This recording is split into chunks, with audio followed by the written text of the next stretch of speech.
तो दोस्तों एक बार फिर से स्वागत है आप सभी का आपके अपने favourite English learning channel scholar English पर। मेरा नाम है दीपिका कुमावत और मैं इस चैनल पर वेरियस कॉम्पिटिटिव एग्जाम्स के लिए इंग्लिश सब्जेक्ट टीच करती हूँ। तो बेसिकली आज के इस वीडियो में हम डिस्कस करने जा रहे हैं द हिंदू एडिटोरियल का वोकैब एनालिसिस। आशा करती हूँ कि आप इन सेशंस के साथ रेगुलरली जुड़ रहे हैं और इनका बेनिफिट भी उठा रहे हैं, क्योंकि इन सेशंस का मकसद है आपके वोकैब पावर को और ज़्यादा इन्हांस करना। और ये जो वोकैब सेशंस है ये बैंक, एसएससी, रेलवे, यूपीएससी या फिर किसी भी कॉम्पिटिटिव एग्ज़ाम के लिए इक्वली बहुत ही ज़्यादा इंपॉर्टेंट है। तो चलिए और ज़्यादा देर ना करते हुए बढ़ते हैं हमारे वोकैब शो की ओर और जानेंगे कि आज का हमारा सबसे पहला वर्ड कौन सा है। तो दोस्तों हमारा सबसे पहला वर्ड आता है म्यूनिफिसेंस। दोस्तों म्यूनिफिसेंस का मतलब होता है उदारता, दानशीलता या फिर दरिया दिली। यानी कि जो व्यक्ति हर किसी में मतलब कि दान करता है, जो मतलब कि दान यानी कि चैरिटी करता है, जिसे मतलब कि उस जिसका मन बहुत बड़ा होता है, तो उसे हम क्या कहेंगे, उसे हम कहेंगे म्यूनिफिसेंस, हम उसे कहेंगे। यानी कि जो दान करता है, लोगों की मदद करता है, जिसका मन बहुत बड़ा होता है, तो उसे हम कहेंगे म्यूनिफिसेंस। और ये हमारे पास पार्ट्स ऑफ स्पीच में नाउन है। सिनोनिम इसका होता है जेनरोसिटी या फिर बाउंटीफुलनेस। दोस्तों जेनरोसिटी या फिर बाउंटीफुलनेस दोनों का ही मतलब होता है कि बहुत बड़ा दिल होना, उदारता होना, दानशीलता होना, दरिया दिली होना। तो उसे हम कहते हैं जेनरोसिटी या फिर बाउंटीफुलनेस। एंटोनिम इसका होता है ग्रीड या फिर सेल्फिशनेस। ग्रीड का मतलब होता है लालच होना और सेल्फिशनेस का मतलब होता है कि स्वार्थीपन होना, एक तरीके से यानी कि खुद के बारे में सोचना। तो उसे हम कहते हैं ग्रीड या फिर सेल्फिशनेस। अब अगर बात करें इसके एग्जाम्पल की, तो एग्जाम्पल इसका है the king was known for his munificence. यानी कि वो जो राजा है वो अपनी उदारता के लिए, अपनी दानशीलता के लिए और अपनी दरिया दिली के लिए जाना जाता है। तो इस कॉन्टेक्स्ट में हम जो है वो म्यूनिफिसेंस इस वर्ड का अलग अलग सेंटेंसेस में यूज कर सकते हैं। देन इसी के साथ हम आगे जाएंगे हमारे नेक्स्ट वर्ड की ओर और जानेंगे कि इसके बाद हमारा अगला वर्ड कौन सा है। दोस्तों इसके बाद हमारा अगला वर्ड आता है पेट्यूलेंट। दोस्तों पेट्यूलेंट का मतलब होता है चिड़चिड़ा, झुंझलाया हुआ या फिर नाराज या फिर गुस्सा। यानी कि जो व्यक्ति थोड़ा चिड़चिड़ा होता है, थोड़ा झुंझलाया हुआ होता है या फिर जो नाराज हो जाता है, गुस्सा हो जाता है आसानी से, तो उसे हम क्या कहेंगे, उसे हम कहेंगे पेट्यूलेंट। और ये हमारे पास पार्ट्स ऑफ स्पीच में एग्जेक्टिव है, यानी कि विशेषण है।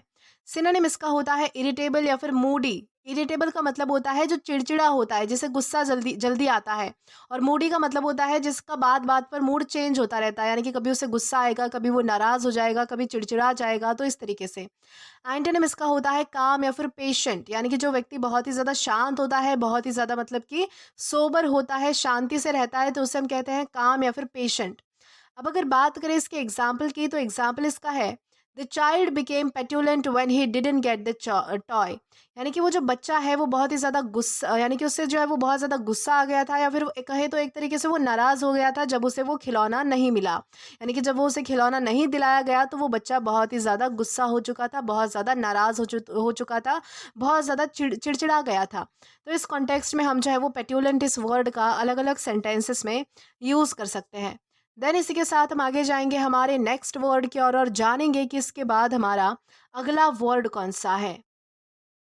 तो दोस्तों इसके बाद हमारा अगला वर्ड आता है ऑगर। दोस्तों ऑगर का मतलब होता है भविष्यवाणी करना, संकेत देना। यानी कि जब आपको किसी चीज़ का हिंट मिल जाता है, संकेत मिल जाता है, एक तरीके से जो है वो चीज़ मतलब कि आपको पता चल जाती है कि क्या होने वाला है, कुछ बुरा होने वाला है, कुछ अच्छा होने वाला है।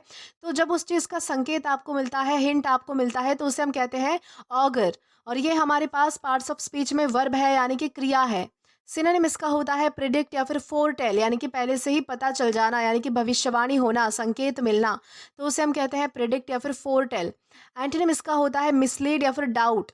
मिसलीड का मतलब होता है गुमराह करना और डाउट का मतलब होता है शक करना, तो उसे हम कहते हैं मिसलीड या फिर डाउट, जो कि हमारे ऑगर का एंटोनिम है। अब अगर बात करें इसके एग्जाम्पल की, तो एग्जाम्पल इसका है डार्क क्लाउड्स ऑगर स्टॉर्म। यानी कि घने जो बादल थे, घने काले जो बादल थे, उसकी वजह से पता चल रहा था कि बारिश होने वाली है या फिर बहुत जोरों का तूफान आने वाला है। यानी कि ये जो है वो तूफान का संकेत था। कौन? तो डार्क क्लाउड्स। तो इस तरीके से हम जो है वो ऑगर इस वर्ड का अलग अलग सेंटेंसेस में यूज कर सकते हैं।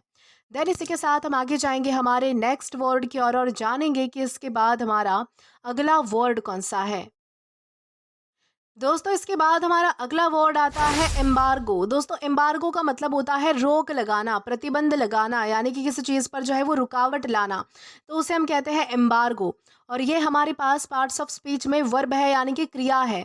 सिनोनिम इसका होता है बैन या फिर रेस्ट्रिक्शन, यानी कि किसी चीज़ पर रोक लगाना, प्रतिबंध लगाना।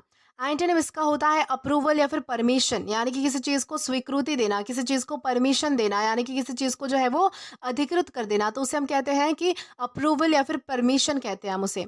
अब अगर बात करें इसके एग्जाम्पल की, तो एग्जाम्पल इसका है India put an embargo on Chinese toys, यानी कि इंडिया ने जो है वो चाइनीज खिलौनों पर बैन लगा दिया है, रोक लगा दिया है, यानी कि उनका इम्पोर्ट होना अब बंद हो चुका है। तो इस कॉन्टेक्स्ट में हम जो है वो एम्बार्गो इस वर्ड का अलग अलग सेंटेंसेस में यूज कर सकते हैं। देन इसी के साथ हम आगे जाएंगे हमारे नेक्स्ट वर्ड की और जानेंगे कि इसके बाद हमारा अगला वर्ड कौन सा है। दोस्तों इसके बाद हमारा अगला वर्ड आता है एस्फिक्सिएट। दोस्तों एस्फिक्सिएट का मतलब होता है दम घुटना या फिर सांस ना आना, यानी कि कभी कभार जो है वो दम घुटने से बेहोश हो जाते हैं लोग, या फिर कभी कभार यही दम घुटना जो है वो जानलेवा कारण भी बन सकता है, तो उसे हम कहते हैं एस्फिक्सिएट। यानी कि जब किसी का दम घुटता है, किसी को सफोकेशन होती है, सांस नहीं आती है, या फिर उसकी वजह से कोई और प्रॉब्लम हो जाती है, तो उसे हम कहते हैं एस्फिक्सिएट। और ये हमारे पास पार्ट्स ऑफ स्पीच में नाउन है। सिनोनिम इसका होता है सफोकेट या फिर चोक, यानी कि दम घुटना, यानी कि सांस ना आना जिसे हम कह सकते हैं। एंटोनिम इसका होता है ब्रीद या फिर इनहेल। ब्रीद या फिर इनहेल का मतलब होता है सांस लेना, यानी कि लंबी लंबी सांसें लेना या फिर सांस आना, तो उसे हम कहते हैं ब्रीद या फिर इनहेल। अब अगर बात करें इसके एग्जाम्पल की, तो एग्जाम्पल इसका है don't cover your face completely you might asphyxiate, यानी कि तुम्हारे चेहरे को, तुम्हारे फेस को जो है वो पूरी तरीके से कवर मत करो, क्योंकि इससे तुम्हारा दम घुट सकता है, यानी कि इससे तुम्हें जो है वो सांस लेने में तकलीफ हो सकती है। तो इस कॉन्टेक्स्ट में हम जो है वो एस्फिक्सिएट इस वर्ड का अलग अलग सेंटेंसेस में यूज कर सकते हैं। देन इसी के साथ हम आगे जाएंगे हमारे नेक्स्ट वर्ड की और जानेंगे कि इसके बाद हमारा अगला वर्ड कौन सा है। तो दोस्तों इसके बाद हमारा अगला वर्ड आता है ट्रिफलर। दोस्तों ट्रिफलर का मतलब होता है लापरवाह व्यक्ति, समय बर्बाद करने वाला व्यक्ति, या फिर मौज मस्ती में लगे रहने वाला व्यक्ति, यानी कि ऐसा व्यक्ति जो सीरियस सिचुएशन में भी जो है वो सीरियसली नहीं रहता है, यानी कि किसी भी बात को गंभीरता से नहीं लेता है, उसमें सीरियसनेस नहीं होती है, किसी बात की गंभीरता को समझने की कैपेसिटी नहीं होती है। यानी कि बेसिकली ये जो व्यक्ति है वो एक तरीके से लापरवाह होता है, समय बर्बाद करने वाला होता है, जो चीज़ें मतलब कि इंपॉर्टेंट नहीं है उन पर ज़्यादा ध्यान देने वाला ये व्यक्ति होता है, या फिर अपनी ही धुंध में रहने वाला ये व्यक्ति होता है, यानी कि मौज मस्ती करने वाला व्यक्ति, जिसे बाकी चीज़ों से कोई पड़ी लेना देना नहीं है, कोई पड़ी नहीं है। तो ऐसे व्यक्ति को हम कहते हैं ट्रिफलर। और ये हमारे पास पार्ट्स ऑफ स्पीच में नाउन है। सिनोनिम इसका होता है डैबलर या फिर आइडल। दोस्तों डैबलर का मतलब होता है मौज मस्ती करने वाला व्यक्ति, यानी कि जिसे दूसरों से बिल्कुल भी मतलब नहीं होता, जो अपनी ही धुंध में रहने वाला होता है, उसे हम कहते हैं डैबलर, जो इंजॉय करता है बेसिकली। और आइडल का मतलब आपको पता होगा, आइडल का मतलब होता है आलसी, जो सुस्त होता है व्यक्ति, तो उसे हम कहते हैं आइडल। एंटोनिम इसका होता है सीरियस या फिर रिस्पॉन्सिबल। सीरियस का मतलब होता है गंभीर, और रिस्पॉन्सिबल का मतलब होता है जिम्मेदार, यानी कि जो व्यक्ति गंभीर होता है, रिस्पॉन्सिबल होता है, जो अपनी जिम्मेदारियों को समझता है, जो किसी बात की गंभीरता को, सीरियसनेस को समझता है, तो उसे हम कहते हैं सीरियस या फिर रिस्पॉन्सिबल।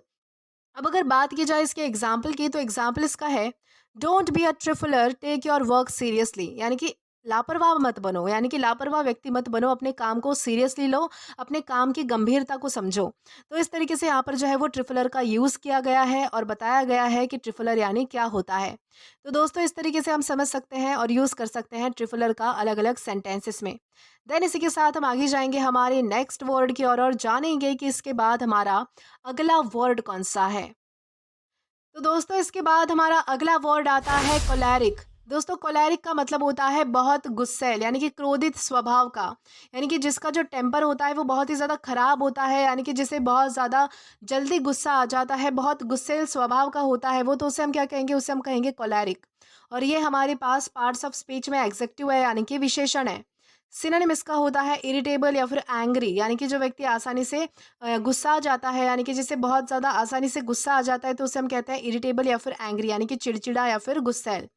एंटोनिम इसका होता है काम या फिर पेशेंट, यानी कि जो व्यक्ति शांत होता है, बहुत ही मतलब कि शांति से पेश आता है, शांत स्वभाव वाला होता है, तो उसे हम कहते हैं काम या फिर पेशेंट।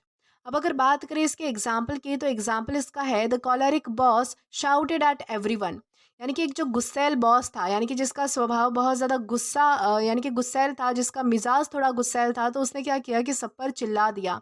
तो इस कॉन्टेक्स्ट में हम जो है वो कोलेरिक इस वर्ड का अलग-अलग सेंटेंसेस में यूज़ कर सकते हैं। देन इसी के साथ हम आगे जाएँगे हमारे नेक्स्ट वर्ड की ओर और जानेंगे कि इसके बाद हमारा अगला वर्ड कौन-सा है। तो दोस्तों इसके बाद हमारा अगला वर्ड आता है एक्रेडिट। दोस्तों एक्रेडिट का मतलब होता है मान्यता देना, स्वीकृति देना, अधिकार देना। ये जो स्वीकृति है वो ऑथराइज्ड हो सकती है, यानी कि सरकारी हो सकती है या फिर ऐसी भी हो सकती है। यानी कि बेसिकली ये जो एक्रेडिट वर्ड है, एक्रेडिट जो वर्ड है वो किसी चीज़ को जब आप अप्रूवल देते हो, किसी चीज़ को मान्यता देते हो, किसी चीज़ को मतलब कि एक्सेप्टेंस देते हो, तो उसे हम कहते हैं एक्रेडिट करना। और ये हमारे पास पार्ट्स ऑफ स्पीच में वर्ब है, यानी कि क्रिया है। सिनोनिम इसका होता है अप्रूव या फिर ऑथराइज, यानी कि किसी चीज़ को मान्यता देना या फिर स्वीकृति देना, अधिकार देना। एंटोनिम इसका होता है रिजेक्ट या फिर डिनाई, यानी कि किसी चीज़ को जो है वो मतलब कि यानी कि टाल देना, किसी चीज़ को मना कर देना, किसी चीज़ को मतलब कि रिजेक्ट करना, तो उसे हम कहते हैं रिजेक्ट या फिर डिनाई। अब अगर बात करें इसके एग्जाम्पल की, तो एग्जाम्पल इसका है the course is not accredited, यानी कि ये जो कोर्स है वो अभी इसको मान्यता नहीं मिली है, ये कोर्स अभी स्वीकार नहीं किया गया है या फिर इस कोर्स को अधिकार नहीं मिला है। तो इस कॉन्टेक्स्ट में हम जो है वो एक्रेडिट इस वर्ड का अलग अलग सेंटेंसेस में यूज़ कर सकते हैं।